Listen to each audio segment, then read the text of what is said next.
اذا وصلت الیکم اطراف النعم فلا تنفروا اقصاها به قلت شکر. فرمود اگه یک سلسله نعمتی به شما رسید، این سلسله ادامه دارد. همین که یه بخشی از نعمت به شما رسید، مبادا مغرور بشید، این رو بیجا صرف بکنید، وگرنه اون بقیه سلسله نخواهد آمد. اگر چند تا پرنده نعمت به کنار سفره شما آمد، شما ناشکری نکنید که بقیه دیگه برمند. می‌فرماد این سلسله نعم مثل این دسته های پرنده. این دسته های پرنده اول چند تا میان اینجا می نشینن، بقیه به دنبال اون میان. اگر اینا احساس کردن که اینجا خطر هست، فوراً برمیخیزن.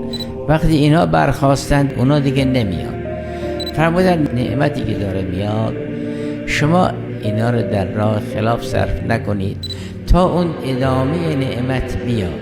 فرمودن یه مقدار نعمتی که به شما رسید، این طلیعه یک گروهیه، شما یه قدر این رو بدونید، شکرگزار باشید، بقیه را نرمانید. کمتر شکرگزاری بکنید، بقیه این قافله میرمند و نمی آید.